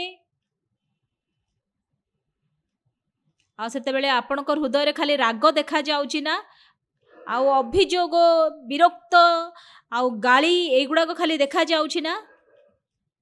କିନ୍ତୁ ଯଦି ଆପଣ ହୃଦୟକୁ ସବୁ ଖୋଜିବେ, ଆଉ ଯଦି ଆନନ୍ଦର ହୃଦୟ ବାହାର କରିବେ, ତାହେଲେ ସେଠାରେ ପ୍ରେମ ପାଇପାରିବେ। ଆଉ ପିତର ବର୍ତ୍ତମାନ ମନ୍ଦିରକୁ ଯାଉଛନ୍ତି, ଆଉ ସେ ଖଞ୍ଜ ଲୋକକୁ ଦେଖୁଛନ୍ତି। ଯୀଶୁ ମୋ ସହିତ ଅଛନ୍ତି, ମୁଁ କରିପାରିବିନି, କିନ୍ତୁ ଯୀଶୁ ନିଶ୍ଚିନ୍ତ ତାକୁ ସୁସ୍ଥ କରିପାରିବେ। ଆଉ ସେଥିପାଇଁ ସେ କହୁଛନ୍ତି ଆମକୁ ଅନାଅ। ଆଉ ତାପରେ ସେ ଭିକାରୀ ଯେତେବେଳେ ତାଙ୍କୁ ଚାହୁଁଛି, ସେ କ'ଣ କହୁଛନ୍ତି? ରୂପା କି ସୁନା ମୋହର ନାହିଁ, ମାତ୍ର ମୋହର ଯାହା ଅଛି ତାହା ମୁଁ କହୁଅଛି, ନାଜାରିତୀୟ ଯୀଶୁ ଖ୍ରୀଷ୍ଟଙ୍କ ନାମରେ ଉଠ ଏବଂ ଚାଲ। ଆଉ ସାଙ୍ଗେ ସାଙ୍ଗେ ସେ ଲୋକ ଉଠୁଛି ଆଉ ଚାଲୁଛି। ଆଉ ଯଦି ବା ମୁଁ କେବେ ମଧ୍ୟ ଖଞ୍ଜକୁ ଚଲେଇନି, କିନ୍ତୁ ଯେତେବେଳେ ମୃତ୍ୟୁ ସମ୍ମୁଖରେ ଥିବା ଲୋକମାନେ ବିଶ୍ୱାସ ପାଇଲେ, ଆଉ ସେମାନେ ସଜୀବ ହେବାର ମୁଁ ଦେଖିଛି। ଆମମାନଙ୍କର ଯେଉଁ IYF ଅଛି, ଆପଣଙ୍କ ଠାରେ ଯାହା ନାହିଁ ସେ ବିଷୟ ସେ ତିଆରି କରିପାରିବନି। ଆଉ ଯିଏକି 3 ଦିନ ନ ଶୋଇକି ଗେମ୍ ଖେଳୁଥିଲା, ସେଇ ଛାତ୍ରୀ, ତାର ହୃଦୟରେ ଖାଲି କ'ଣ ଗେମ୍ ଥିଲା? ତାର ହୃଦୟରେ ତାଙ୍କ ପରିବାର ନାହିଁ? ତାଙ୍କ ହୃଦୟରେ କ'ଣ ପ୍ରେମ ନଥିଲା? ତାଙ୍କ ହୃଦୟରେ କ'ଣ ଆଶା ନଥିଲା? କିନ୍ତୁ ତାଙ୍କର ଆଖିରେ ଯାହା ଦେଖାଯାଉଛି ସେ ବିଷୟ ନେଇକି କେବଳ ସେ ବଞ୍ଚୁଛନ୍ତି, ସେଥିପାଇଁ ସେ ଗେମ୍ ଖେଳୁଛନ୍ତି। ଆଉ କୋକାକୋଲା ସେମାନେ ପ୍ରତ୍ୟେକ ବର୍ଷ ଆଡଭର୍ଟାଇଜମେଣ୍ଟ କରନ୍ତି। ଆଉ ଯଦି କିଛି ମାସ ଯଦି ତାଙ୍କର ଆଡଭର୍ଟାଇଜମେଣ୍ଟ ସେମାନେ କରିବେନି, ତାହେଲେ ତାର ବିକ୍ରି କମ୍ ହେଇଯାଉଛି। କାହିଁକି ସେମିତି ହେଉଛି? ଆମେ ଯେତେବେଳକୁ କୋକ୍ ପିଉଛୁ, ଆମେ ଖାଲି କୋକ୍ କିଣୁନୁ, ସେଠି ବିଭିନ୍ନ ପ୍ରକାର ଡ୍ରିଙ୍କ୍ସ ଅଛି।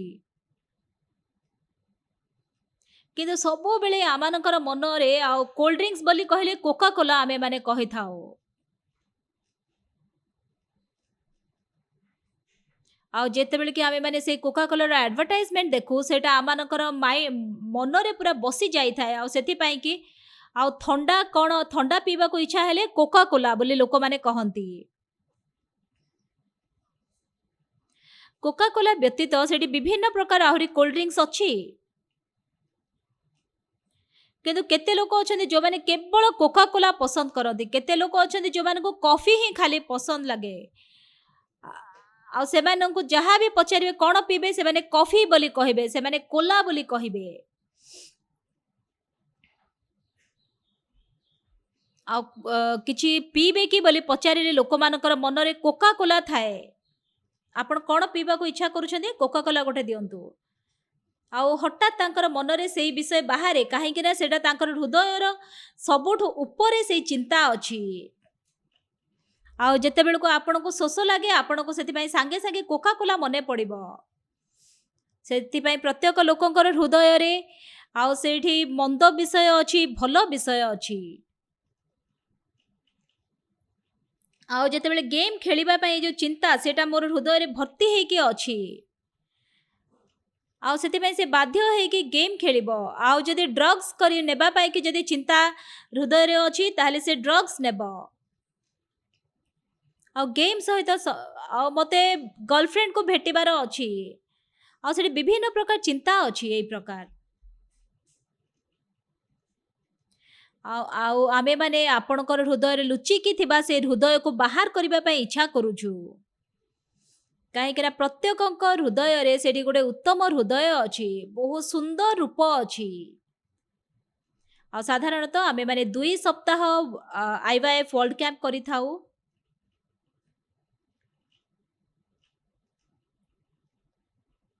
ଆଉ ଯେତେବେଳେ ଆମେରିକାର ଷ୍ଟୁଡେଣ୍ଟ ମାନେ ଆସିଥିଲେ, ସେତେବେଳେ ଆମେମାନେ ମାସେ ପର୍ଯ୍ୟନ୍ତ କ୍ୟାମ୍ପ କରୁଥିଲୁ। ଆଉ ଯେତେବେଳେ ସେ ଷ୍ଟୁଡେଣ୍ଟ ମାନେ ମାସେ ଏଠି ସମୟ ବିତେଇକି ଫେରି ଯାଆନ୍ତି, ତାଙ୍କର ବାପା ମା ବହୁତ ଖୁସି ହୁଅନ୍ତି ତାଙ୍କର ପିଲାଙ୍କର ପରିବର୍ତ୍ତନ ଦେଖିକି। ଆଉ ଅଧିକାଂଶ ଜଣ ସେମାନେ ତାଙ୍କର ସେଇ ପରିବର୍ତ୍ତନର ସମୟକୁ ମନେ ପକେଇକି ଖୁସିରେ ବଞ୍ଚନ୍ତି। ଆଇୱାଏଫ୍ ୟୁଥ୍ ମାନ ବାଇବଲ ଦ୍ୱାରା ୟୁଥ୍ ମାନଙ୍କୁ ହୃଦୟର ଜଗତ ବିଷୟରେ ଶିକ୍ଷା ଦିଏ। ଆଉ ଯୀଶୁଙ୍କୁ ଯେତେବେଳେ ପିତର 3 ଥର ଅସ୍ୱୀକାର କଲା, ସେ କହିଲା ମୁଁ ମୋ ଦ୍ୱାରା ହେଇପାରିବନି, ମୁଁ ଯୋଗ୍ୟ ନୁହେଁ, ମୁଁ ଯୀଶୁଙ୍କର ଶିଷ୍ୟ ନୁହେଁ, ମୁଁ ଜଣେ କେଉଟ, ମୁଁ କେମିତି ଈଶ୍ୱରଙ୍କର କାର୍ଯ୍ୟ କରିବି, ମୁଁ କିଛି କରିପାରିବିନି। ଆଉ ସେ ମାଛ ଧରିବା ପାଇଁ ଚାଲି ଯାଉଛି। ଆଉ ସେଇ ପ୍ରକାର ପିତରର ହୃଦୟରେ ଆଉ ଯୀଶୁଙ୍କୁ ସେ 3 ଥର ଅସ୍ୱୀକାର କରିଥିବାରୁ ତାଙ୍କର ହୃଦୟରେ ସେଠି ବହୁତ ଅ, ଯନ୍ତ୍ରଣାର ହୃଦୟ ଅଛି। କିନ୍ତୁ ପିତରଙ୍କର ହୃଦୟରେ ଲୁଚିକି ଥିବା ସେ ପ୍ରେମର ହୃଦୟକୁ ଯୀଶୁ ବାହାର କରୁଛନ୍ତି। ଆଉ ସେତେବେଳେ ପିତର ଜାଣି ପାରୁଛନ୍ତି ମୁଁ ଯୀଶୁଙ୍କୁ ପ୍ରେମ କରୁଛି। ଆଉ ସେତେବେଳେ ସେ ଯୀଶୁଙ୍କୁ ପ୍ରେମ କରୁଛନ୍ତି। ଆଉ ଯୀଶୁଙ୍କର ବାକ୍ୟ ପ୍ରଚାର କରିବାକୁ ଇଚ୍ଛା କରୁଛନ୍ତି। ଆଉ ସେ ଯୀଶୁଙ୍କର ପୁନରୁତ୍ଥାନର ସାକ୍ଷ୍ୟ ଦଉଛନ୍ତି। ହଁ, ତାହା ଠିକ। ଆମମାନଙ୍କର ହୃଦୟ ବହୁତ ବଡ଼ ଅଟେ। ଆମମାନଙ୍କର ହୃଦୟ, ସେ ବଡ଼ ହୃଦୟ ଭିତରେ ଅନେକ ଗୁଡ଼ିଏ ବିଷୟ ଅଛି। ଆଉ ଗୋଟେ ବହୁତ ବଡ଼ ଷ୍ଟୋର ଅପେକ୍ଷା ଆପଣଙ୍କ ହୃଦୟରେ ଅଧିକ ବିଷୟ ଅଛି। ଆଉ ମୁଁ ଭଲରେ କାମ କରିଛି, ମୁଁ ମୋର ରାଗ, ମୁଁ ପ୍ରେମ, ଖୁସି ଆଉ ଆନନ୍ଦ, ଏହି ପ୍ରକାର ଅନେକ କାହାଣୀ ଆପଣଙ୍କ ହୃଦୟରେ ଥିବ। କିନ୍ତୁ ଶୈତାନ ପିତରଙ୍କର ହୃଦୟରେ କେବଳ ଗୋଟିଏରୁ ଚିନ୍ତା ଦେଖେଇଲା, ତୁମେ ଯୀଶୁଙ୍କୁ 3 ଥର ଅସ୍ୱୀକାର କରିଛ, ତମେ କେମିତିଆ ଶିଷ୍ୟ। ଆଉ ଯେତେବେଳେ ପିତର ହୃଦୟରେ ଯେତେବେଳେ ଶୈତାନ ଏଇ ପ୍ରକାର ହୃଦୟ ଦେଲା, ଆଉ ମୁଁ ମାଛ ଧରିବାକୁ ଯିବି, ମୁଁ ଯୀଶୁଙ୍କ ଶିଷ୍ୟ ନୁହେଁ, ମୁଁ ଗାଲିଲି ନଦୀରେ ଜଣେ କେଉଟ, ଏଇଟା ମୁଁ ଯୀଶୁଙ୍କର ଶିଷ୍ୟ ବୋଲି କହୁଛି, ବେକାର କଥା। ଆଉ ସିଏ ମାଛ ଧରିବାକୁ ଚାଲି ଯାଉଛି। ଯୀଶୁ ଜାଣିଥିଲେ। ଆଉ ଯେତେବେଳେ ସକାଳେ ସେ ଗାଲିଲି ନଦୀକୁ ଯୀଶୁ ଯାଉଛନ୍ତି, ଆଉ ଯୀଶୁ ଜାଣିଛନ୍ତି ସେ ପିତର ରାତି ସାରା ପରିଶ୍ରମ କରିଛନ୍ତି, ସେଥିପାଇଁ ତାଙ୍କୁ ଭୋକ ଲାଗୁଥିବ। ସେଥିପାଇଁ ଯୀଶୁ ସେଠି ନିଆଁ ପ୍ରସ୍ତୁତ କରୁଛନ୍ତି, ଆଉ ରୁଟି ପ୍ରସ୍ତୁତ କରୁଛନ୍ତି, ପାଣି ପ୍ରସ୍ତୁତ କରୁଛନ୍ତି।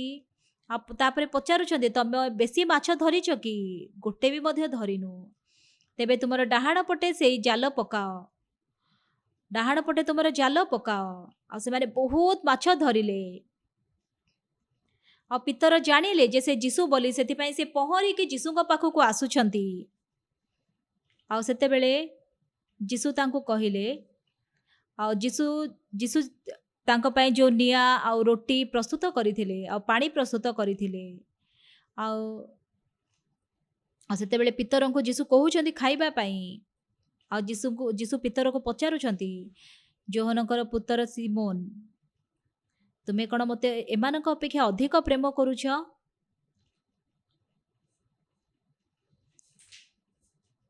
ଆଉ ନିଶ୍ଚିନ୍ତ ଭାବରେ ପିତର ଜାଣିଲେ ତାଙ୍କ ହୃଦୟରେ ସେ ଯୀଶୁଙ୍କୁ ପ୍ରେମ କରନ୍ତି। ଆଉ ସେଥିପାଇଁ ପିତର କହୁଛନ୍ତି, ପ୍ରଭୁ ତୁମେ ତାହା ଜାଣିଅଛ। ଯୀଶୁ କହିଲେ, ତୁମେ ମୋର ମେଷମାନଙ୍କୁ ଚରାଅ। ଆଉ ପିତର ଯେତେବେଳେ ଯୀଶୁଙ୍କର କଥା ଶୁଣିଲେ, ମୁଁ ତ ପ୍ରଭୁଙ୍କୁ ପ୍ରେମ କରୁଛି, ହଁ ମୁଁ ଆପଣଙ୍କର ସେଇ ମେଷମାନଙ୍କୁ ଚରେଇବି। ଏବେ ବର୍ତ୍ତମାନ ସେ ନୂତନ ହୃଦୟ ପାଉଛନ୍ତି। ଆଉ ବର୍ତ୍ତମାନ ଯୀଶୁଙ୍କୁ ପ୍ରେମ କରିବାର ହୃଦୟ ତାଙ୍କର ସମସ୍ତ ପ୍ରକାର ହୃଦୟଠୁ ଉପରେ ଅଛି। ଆଉ ପବିତ୍ର ସେଇ ପେଣ୍ଟିକସ୍ ଦିନରେ ସେ ପବିତ୍ର ଆତ୍ମାଙ୍କ ଦ୍ୱାରା ପରିପୂର୍ଣ୍ଣ ହେଉଛନ୍ତି। ଆଉ 3000 5000 ଲୋକମାନେ ତାଙ୍କ ଦ୍ୱାରା ପୁନର୍ଜନ୍ମ ପାଉଛନ୍ତି। ଆଉ ସେ ଜଣେ ମହାନ ଲୋକ ହେଇଗଲେ, ଯିଏକି ଆଶ୍ଚର୍ଯ୍ୟ ବିଷୟ କରିବାକୁ ଆରମ୍ଭ କଲେ। ଯେଉଁ ଲୋକମାନେ ସୁଇସାଇଡ୍ କରନ୍ତି, ଆଉ ଆମେ ସୁଇସାଇଡ୍ କରିବାକୁ ଇଚ୍ଛା କରୁଛୁ, ଏଇ ପ୍ରକାର ଗୋଟେ ଚିନ୍ତା ତାଙ୍କର ହୃଦୟରେ ଅଛି, ତା ବ୍ୟତୀତ ଆଉ କିଛି ଚିନ୍ତା ନାହିଁ। ତାଙ୍କର ପ୍ରେମମୟ ପରିବାର ଅଛନ୍ତି, ଆଉ ତାଙ୍କର ବାପା ମାଙ୍କୁ ସେମାନେ ପ୍ରେମ କରନ୍ତି। ଯଦିବା ସେମାନେ ପ୍ରେମ କରିବାକୁ ଇଚ୍ଛା କରନ୍ତି, କିନ୍ତୁ ସେ ପ୍ରେମର ହୃଦୟକୁ ସେ ସବୁ ଢାଙ୍କି ଦେଇଥାଏ। ନାଇଁ, ମୋ ବାପା ମା ବହୁତ ଦୁଃଖ କରିବେ, ଆଉ ମୁଁ ଏମିତି କରିପାରିବିନି, ଏଇ ପ୍ରକାର ଯଦି ସେ ଚିନ୍ତା କରନ୍ତେ, ତାହେଲେ ସେମାନେ ଆତ୍ମହତ୍ୟା କରିପାରିବେନି। କିନ୍ତୁ ଆତ୍ମହତ୍ୟା କରିବା ପାଇଁ ଚିନ୍ତା ଯେତେବେଳେ ତାଙ୍କ ହୃଦୟର ଉପରେ ରୁହେ, ଆଉ ଯେଉଁ ଲୋକମାନେ ଅପରାଧ କରନ୍ତି ଜେଲରେ, ଆଉ ସେମାନେ ତାଙ୍କ ହୃଦୟରେ ଆଉ ସେମାନେ ମର୍ଡର କରିବା ପାଇଁ, ଚୋରି କରିବା ପାଇଁ, ଏଇ ପ୍ରକାର ଚିନ୍ତାରେ ଭର୍ତ୍ତି କରିଦିଅନ୍ତି। ଆଉ ସେମାନେ ଚୋରି କରନ୍ତି ଏବଂ ଧରା ପଡ଼ନ୍ତି। ଆଉ ସେମାନେ ଅପରାଧ କଲାବେଳେ ତାଙ୍କୁ ଲାଗିବ ଯେ ଆମେ ଧରା ପଡ଼ିବୁନି। ଆଉ ସେଥିପାଇଁ ସେମାନେ ଭାବନ୍ତି ଆମେ କେବେ ମଧ୍ୟ ଧରା ପଡ଼ିବୁନି। ଆଉ ମୁଁ ଧରା ପଡ଼ିବିନି ବୋଲି ଏଇ ଯେଉଁ ତାଙ୍କର ଚିନ୍ତା ଅଛି, ସେଇଟା ହେଉଛି ବହୁତ ମୂର୍ଖତାର ଚିନ୍ତା। ହେଇପାରେ କାଳେ ତମେ ଧରା ପଡ଼ିବନି, କିନ୍ତୁ ତମେ ଧରା ବି ପଡ଼ିପାର। ଯଦି ଆପଣ ଧରା ପଡ଼ିବେନି ତାହେଲେ ପୁଲିସ କାହିଁକି ଅଛନ୍ତି? ପୁଲିସ ଯଦି ଧରି ପାରିବନି ତାହେଲେ ପୁଲିସର କ'ଣ ଆବଶ୍ୟକତା? କିନ୍ତୁ ଚୋରି କରୁଥିବା ଲୋକମାନେ ଭାବନ୍ତି ମୁଁ ଧରା ପଡ଼ିବିନି, କାହିଁକିନା ସେମାନେ ନିଜର ଚିନ୍ତା ଦ୍ୱାରା ବାନ୍ଧି ହେଇଯାଇଥାନ୍ତି। ସେମାନେ ଚୋରି କରିବେ ଏବଂ ଧରା ପଡ଼ିବେ। ମୁଁ ଧରା ପଡ଼ିଲି, ଏବେ ମୁଁ କ'ଣ କରିବି? ମୋର ହାତର ଚିହ୍ନ ରହିଗଲା, ସେଥିପାଇଁ ମୁଁ ଧରା ପଡ଼ିଲି। ନେକ୍ସଟ ଟାଇମ୍ ମୁଁ ଗ୍ଲୋଭ୍ସ ପିନ୍ଧିକି କରିବି, ତାହେଲେ ମୁଁ ଧରା ପଡ଼ିବିନି। ଆପଣଙ୍କର ହୃଦୟରେ ଅନେକ ଗୁଡ଼ିଏ ଚିନ୍ତା ଥିବ।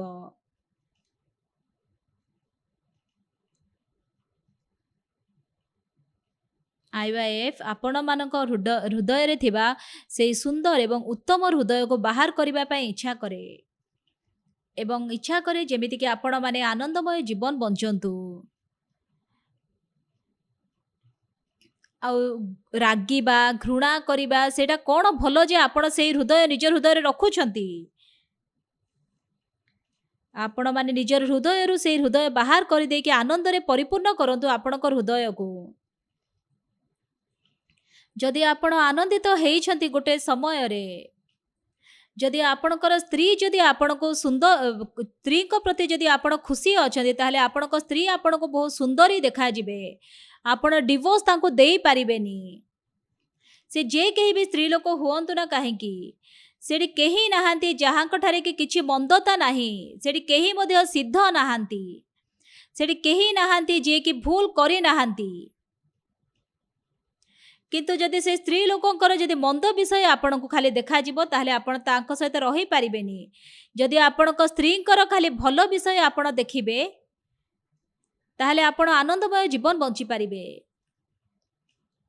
ଆଉ ଯୀଶୁଙ୍କୁ ବିଶ୍ୱାସ କରିବା ମଧ୍ୟ ସମାନ। ବର୍ତ୍ତମାନ ପିତରଙ୍କ ହୃଦୟରେ ଯୀଶୁଙ୍କ ପ୍ରତି ଯେଉଁ ପ୍ରେମ ଅଛି, ତାହା ଯୀଶୁ ବାହାର କରୁଛନ୍ତି।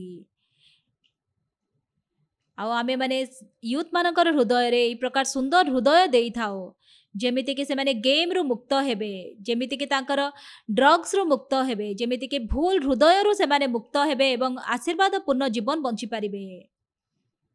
ଆମେମାନେ ଯେତେବେଳେ ଆଇୱାଇଏଫ୍ରେ ଶିକ୍ଷା ଦେଉଛୁ ଷ୍ଟୁଡେଣ୍ଟ ମାନଙ୍କୁ, ଏଇ ପ୍ରକାର ବିଷୟ ଟ୍ରେନିଂ ଦେବା ପାଇଁ ଇଚ୍ଛା କରୁ। ଅନେକ ଯୁବାମାନେ ସାରା ବିଶ୍ୱରେ ଆଇୱାଇଏଫ୍ ଦ୍ୱାରା ବଦଳି ଯାଉଛନ୍ତି। ମୁଁ ବହୁତ ଧନ୍ୟବାଦୀ ଅଟେ। ଆଫ୍ରିକାର କପବେଲ୍ଟ ୟୁନିଭର୍ସିଟିରେ ଆଉ ସେମାନେ ମାଇଣ୍ଡ ଏଜୁକେସନ ଡିପାର୍ଟମେଣ୍ଟ ଆରମ୍ଭ କରିଛନ୍ତି। ଆଉ ଆଇଭରି କୋଷ୍ଟରେ ସେମାନେ ମାଇଣ୍ଡ ଏଜୁକେସନର ଗୋଟେ ସେଣ୍ଟର ଖୋଲିବା ପାଇଁ ଯାଉଛନ୍ତି। ଆଉ ସାରା ବିଶ୍ୱରେ ପଲିଟିସିଆନ ମାନେ ଆଉ ବର୍ତ୍ତମାନ ଯୁବାମାନଙ୍କର ସମସ୍ୟା ନେଇକି ଅତ୍ୟନ୍ତ ଚିନ୍ତିତ ଅଟନ୍ତି।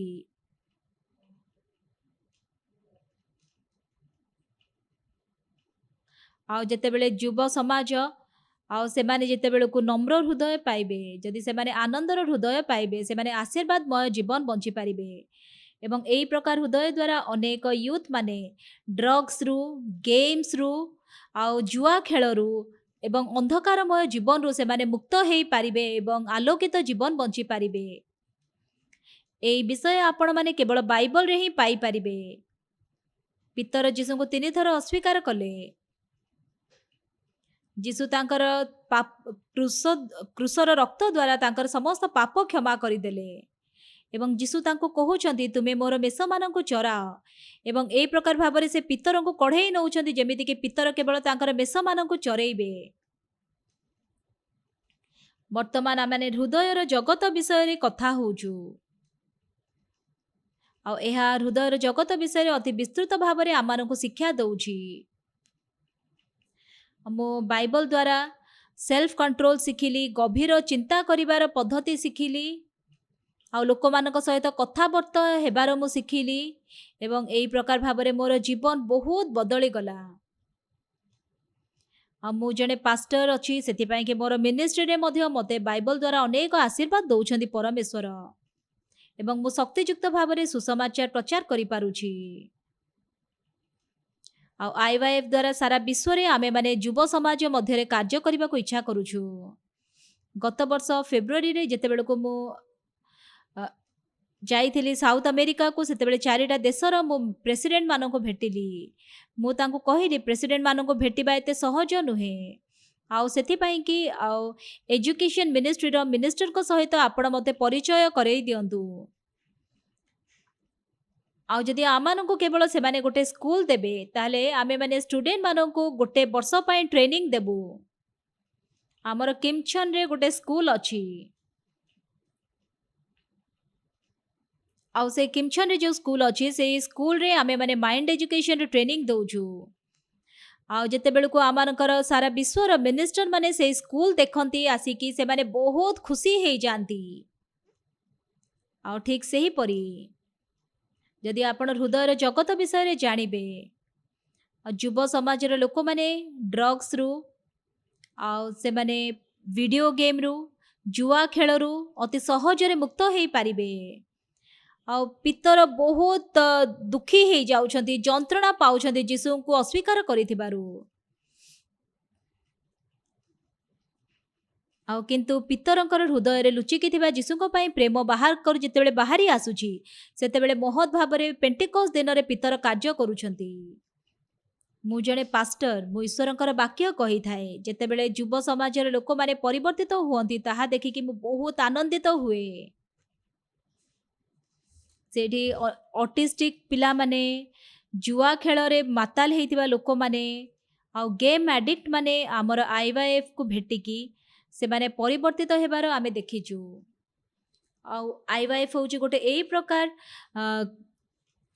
ऑर्गेनाइजेशन जहा कि स्टूडेंट माननकु परिवर्तित जीवन देकी आउ समाज रे बंचिबा पई सहायता करे। आ वर्तमान आईवाईएफ सारा विश्व रे प्रसारित हेइछि। सारा विश्व रो अनेक गवर्नमेंट आम सहित कार्य करबा को इच्छा करूछंती। तांको देश रे अनेक युवा माने परिवर्तित होउछंती।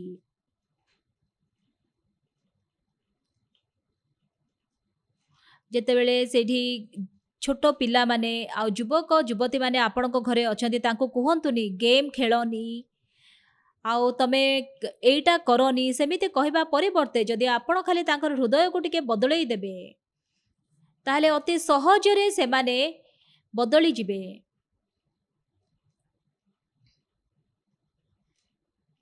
आ पितरंक ठारे जेमिति जीशु कार्य कले आमानक समस्तक ठारे सेही प्रकार जीशु कार्य करूछंती।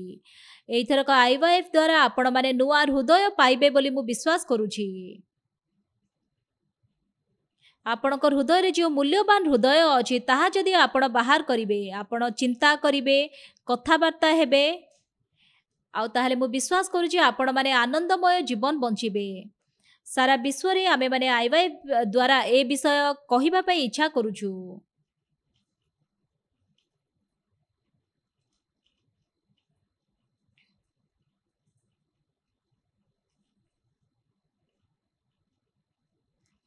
आउ अमेरिका रे चैप्लिन माने अछंती। चैप्लिन माने होछंती पास्टर माने आउ किंतु से माने पास्टर रो काम न करी कि से माने हॉस्पिटल रे किबा पुलिस स्टेशन रे एमिति काम करंती। आउ जे कि हमर चैप्लिन एसोसिएशन रो प्रेसिडेंट अछंती अमेरिका रे आमानकर 38 जण पास्टर मानको से चैप्लिन सर्टिफिकेट देले।